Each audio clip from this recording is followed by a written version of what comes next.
Students, मैं Rahul Kumar Mehla your maths teacher. जैसे कि हम पिछला तो टॉपिक रिविजिटिंग इरेशनल नंबर के बारे में पढ़ा था और उसका पार्ट 1 मैंने बनाया था। अब उसका अगला टॉपिक जो पार्ट 2 है, इसके अंदर हम क्या पढ़ेंगे, एक क्वेश्चन करेंगे। बहुत ही एक अच्छा क्वेश्चन है। मैंने पिछले वीडियो में भी आपको बताया था कि ये क्वेश्चन एग्जाम में जरूर आते हैं। तो वो क्वेश्चन है कि प्रूव दैट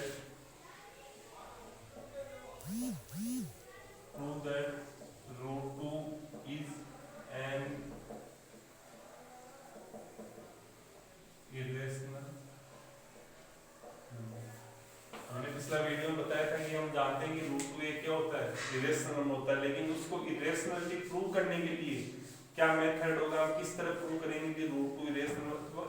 ऐसे सेम प्रोसेस हम रूट 2 के लिए, फिर रूट 3 के लिए भी सेम होगी, रूट 5, रूट 7, इन सब के लिए सेम प्रोसेस चलेगी। बस जहां जहां मैं रूट 2 लिखूंगा वहां आपको रूट 5, रूट 3, रूट 7 ये चीजें सेम प्रोसेस होगी।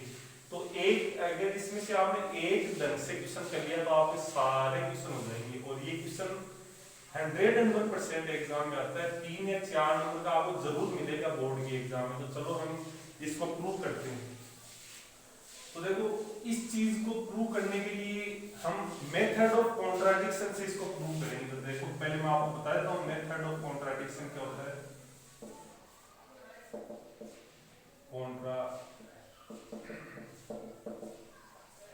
मेथड ऑफ कॉन्ट्राडिक्शन, कॉन्ट्राडिक्शन का मतलब क्या होता है, विरोधाभास। क्या मतलब होता है, विरोधाभास। मतलब कोई चीज आपको दे रखी है, हम उसका उल्टा लेके चलेंगे। आई बात में मेरा ध्यान रखना। कोई भी चीज आपको गिवन है, यहाँ पे आपको क्या गिवन है, prove that root 2 is an irrational number. तो आपको क्या प्रूव करना है कि रूट 2 इरेशनल नंबर है। तो हम इसका उल्टा लेके चलेंगे। हम क्या लेके चलेंगे कि let root 2 is an irrational number. यही मेथड ऑफ कॉन्ट्राडिक्शन होता है। हम उसका उल्टा लेके चलेंगे, फिर आगे पूरा स्टेप करेंगे। तो कहीं ना कहीं जाके आपकी कुछ स्टेटमेंट, रॉन्ग स्टेटमेंट आएगा लास्ट में। कहीं ना कहीं मैथमेटिकल जो स्टेटमेंट होगा वो क्या होगा, रॉन्ग हो जाएगा। और अगर वो रॉन्ग है, यानी जो अपन लेके चले हैं, अगर वो लास्ट में जाके रॉन्ग हो रहा है, तो मतलब जो आपको गिवन है वो क्या है, करेक्ट स्टेटमेंट है। ऐसा थोड़ा कंफ्यूजिंग है, ध्यान से देखना।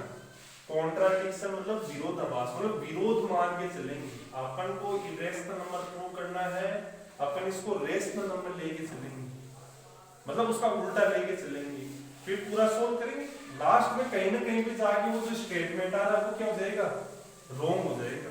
तो मतलब हम जो मान के चले वो क्या हो गया, गलत हो गया।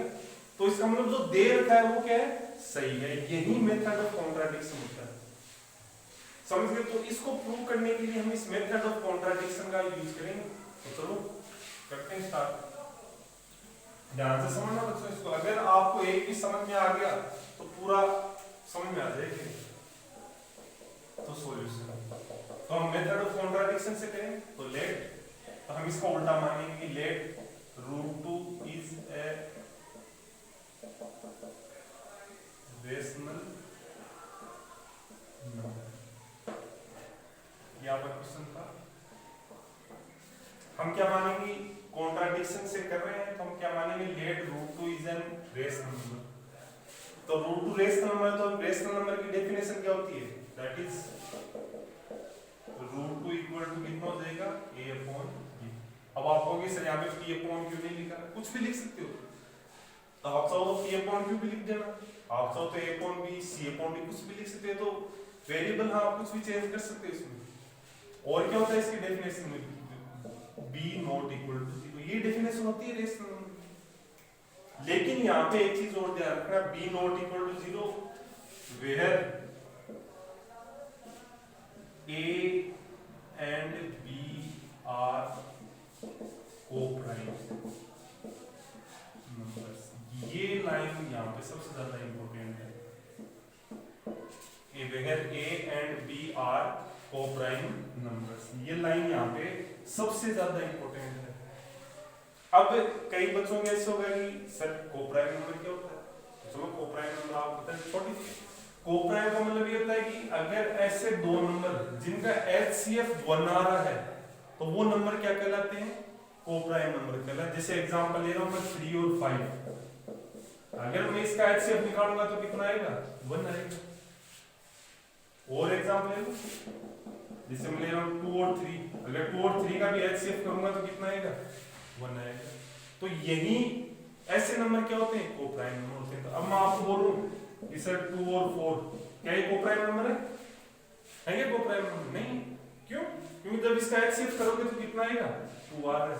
लेकिन कोप्राइम नंबर कौन से होते हैं? ऐसे नंबर जिनका एचसीएफ करने पे कितना आता है 1 आता है, वो क्या होते हैं कोप्राइम होते हैं। मतलब इसका मतलब है ऐसे नंबर जिनके कोई भी कॉमन प्राइम फैक्टर ना हो दोनों में। एचसीएफ में क्या चेक करते हैं? पहले तो एक नंबर का प्राइम फैक्टर करते हैं, फिर दूसरे का करते हैं, फिर जो कॉमन आता है वही क्या होता है एचसीएफ होता है। अगर कॉमन 1 आ रहा है तो इसका मतलब 3 और 5 दोनों में भी कोई सा भी क्या आ रहा है, दोनों का फैक्टर करने पे एक भी नंबर क्या नहीं आ रहा है कॉमन नहीं आ रहा। ये क्या होता है कोप्राइम नंबर्स होते हैं। तो ये लाइन आपको जरूर लिखनी है यहाँ पे। अगर आपने ये लाइन नहीं लिखी तो आपके मार्क्स क्या हो सकते हैं डिडक्ट हो सकते हैं। तो ये लाइन लिखोगे where A and B are coprime number. तो चलो फिर आगे चलते हैं अगले स्टेप। ए और बी आपने क्या मान ली कोप्राइम नंबर। तो अब यहाँ पे देखो, अगर मैं इस b को इधर भेजूं, इधर भेजना क्रॉस मल्टीप्लाई कर दिया ना, तो b इधर जाएगा तो कितना आएगा √2b = कितना आ गया a आ गया। कोई दिक्कत नहीं आता। फिर क्या करेंगे हम दोनों तरफ क्या करेंगे स्क्वायर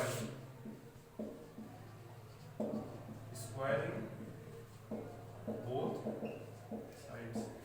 तो इसका स्क्वायर लेंगे तो कितना आएगा 2b² = कितना आएगा a। हम इस 2 को उधर भेजता हूं तो कितना आएगा b² = a²। ये सपोज इसको सपोज मैंने इक्वेशन नंबर क्या लिख दी 1 लिख दी। अब यहां से क्या दिख रहा है आपको 2 है वो a² क्या कर रहा है डिवाइड कर। यहां पे क्या लिखो सिंस 2 डिवाइड्स a²। तो अभी हमने पिछले वीडियो में हमने एक थ्योरम की थी कि अगर p divides a² then p also divides a। So by theorem 2 divides a। तो उस थ्योरम को मैंने यूज किया है। देखो 2a² को डिवाइड करी तो थ्योरम क्या कहेगा 2 क्या करेगा a को भी डिवाइड करेगा। इस चीज को इस पार्ट को मैं इक्वेशन नंबर क्या दे रहा हूं 2 दे रहा हूं। अब आपको यहाँ पे कहते हैं 2 है वो स्क्वायर को डिवाइड कर रहा है तो लेट a है वो 2 क्या है a को डिवाइड कर रहा है। अगर मैं किसी न किसी नंबर को डिवाइड कर रहा हूं तो कुछ ना कुछ तो वैल्यू आएगी। अरे आएगी नहीं क्या? अरे वही मैं कह रहा हूँ अगर मैं 4 को मैं 2 से डिवाइड कर रहा हूँ तो कितना आएगा 2 × 2 = 4। तो वैल्यू कितना आंसर कितना आ रहा है 2। तो इसको कैसे लिखूंगा 4/2 = कितना आएगा ऐसे लिखूंगा। तो अगर 2 है वो a को डिवाइड कर तो कुछ ना कुछ तो अपने वैल्यू आई नहीं ना। तो उसको वैल्यू क्या मान लेता हूँ मैं सपोज c मान लेता हूँ कि मैं a b लेके चला हूँ तो मैंने c मान लिया। समझ गए? और where c is any positive where c is any positive।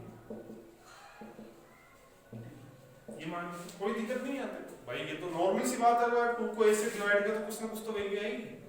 अब मैं इसे को उधर भेजूंगा क्रॉस मल्टीप्लाई करूंगा कितना आएगा a = twice of c। आई बात यहां तक। अब मैं यहां पे देखो इस इक्वेशन 1 को ध्यान से देखो। अब मैं a की वैल्यू 2c इक्वेशन 1 में यहां पे रख सकता हूं, रख सकता हूं भाई, रख सकते हैं ना a की वैल्यू यहां पे। तो इसको सपोज मैंने इक्वेशन नंबर क्या दी है 3 दिया। तो चलो ये मैं इधर कर देता हूं आपको आगे समझ गए। अब देखो अगर हम इक्वेशन 3 और इक्वेशन 1 से फ्रॉम इक्वेशन 3 and 1 तो मैं a की वैल्यू यहाँ पे रखना पड़ेगा तो मेरे को a² रखना पड़ेगा। तो ये तो कितना है 2b²। 2b² a की वैल्यू रखूंगा तो कितना आएगा 4c। सी का स्क्वायर। अब 2 से कितनी बार कट रहा है, 2 बार, तो कितना आ जाएगा B square upon 2 C square. अब मैं 2 को इधर लाऊंगा तो कितना आएगा B square upon 2 equal to कितना आ रहा है सी का स्क्वायर। तो मैं यहाँ से आप क्या दिख रहा है 2 है वो बी स्क्वायर को क्या कर रहा है डिवाइड है। सेम ये लाइन यहाँ पे भी 2 ए स्क्वायर को डिवाइड कर रहा है, यहाँ पे 2 किसको डिवाइड कर रहा है बी स्क्वायर। तो ये लिखेगा since 2 divides B square implies 2 divides B. वही थ्योरम कि अगर 2 ए बी स्क्वायर को डिवाइड करा तो 2 किसको डिवाइड करेगा बी को भी डिवाइड करेगा। इस लाइन को मैं कौन सी इक्वेशन दे रहा हूं, इक्वेशन नंबर 4। अब देखना बच्चों यहां से देखना यहाँ पे क्या कह रहा है कि इक्वेशन 2 में क्या कह रहा है कि 2 डिवाइड्स ए, यहाँ पे आपको कह रहा है कि 2 डिवाइड्स बी। तो इक्वेशन सेकंड और फोर्थ से हम क्या कर सकते हैं from equation second and fourth 2 divides both A and कैसे राइट। देखो यहाँ पे 2 ए को भी डिवाइड कर रहा है 2 बी को भी डिवाइड कर रहा है, इसका मतलब क्या 2 ए और बी दोनों को डिवाइड कर रहा है। तो अभी हमने यहाँ पे क्या कहा था ए और बी दोनों क्या है कोप्राइम है, तो मतलब दोनों का जो एचसीएफ आया था वो कितना आया था 1 आना चाहिए। मतलब 1 के अलावा ए और बी को कोई सा भी दूसरा नंबर नहीं डिवाइड कर रहा है। लेकिन यहाँ पे क्या दिख रहा है 2 है वो ए और बी को क्या कर रहा है डिवाइड कर रहा है। हो गया ना कॉन्ट्राडिक्शन, गलत हो गया। ये बताया था मैंने मेथड ऑफ कॉन्ट्राडिक्शन में आपको कि हम उल्टा लेके चलेंगे और लास्ट में कहीं ना कहीं कुछ ना कुछ अपन ने अज्यूम किया वो क्या होगा लास्ट में रॉन्ग हो जाएगा। तो मतलब जो आपको दे रखा है वो क्या है सही है। यही मेथड ऑफ कॉन्ट्राडिक्शन होता है। देख लो आपने यहाँ पे कहा था भाई ए और बी दोनों क्या है कोप्राइम है, मतलब ए और बी केवल 1 से डिविजिबल हो रहे हैं ऐसे नंबर है। लेकिन यहाँ पे तो ए और बी 2 से भी डिविजिबल हो रहे हैं, तो ये दोनों क्या हो गए दोनों क्या हो गए यहाँ पे कॉन्ट्राडिक्शन हो गया। कॉन्ट्राडिक्शन यहाँ पे तो आपने कोप्राइम का है और यहाँ पे ए और बी दोनों कोप्राइम रहे नहीं क्योंकि वो 2 से भी डिविजिबल हो रहे हैं। तो ये क्या हो गया सो बाय सॉरी इसको थोड़ा लिख देते हैं सही ढंग से। सो दिस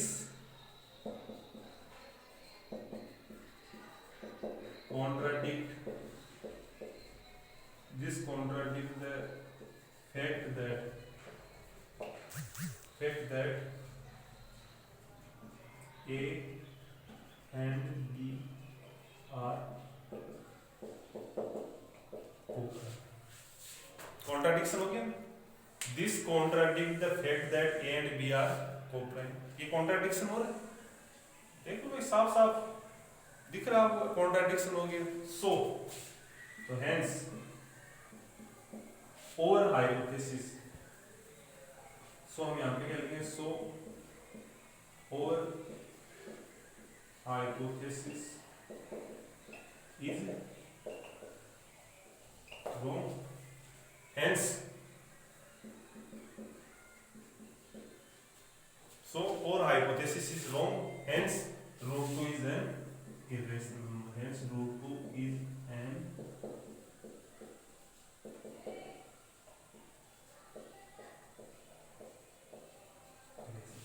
इस तरह अपन प्रूव करेंगे। आई बच्चों बात समझ, ये सेम प्रोसेस हर नंबर को इरेशनल नंबर प्रूव करने के अंदर यूज होगी।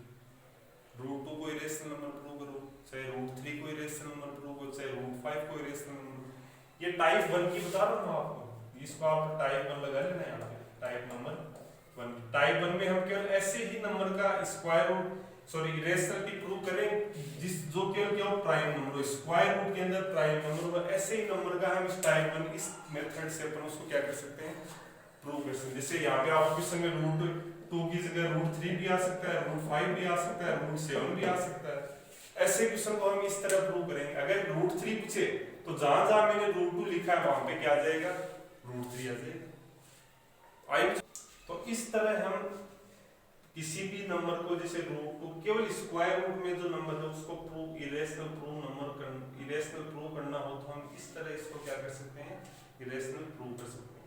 ध्यान से, बहुत इजी तरीका है, बहुत इजी वे में आपको मैंने समझा है। सेम प्रोसेस सबके लिए चलेगी, तो आप इसको ध्यान से समझें। अगर फिर भी आपको कुछ जगह नहीं समझ में आया तो मेरे को आप कमेंट कीजिए, मैं आपके डाउट सोल्व कर दूंगा।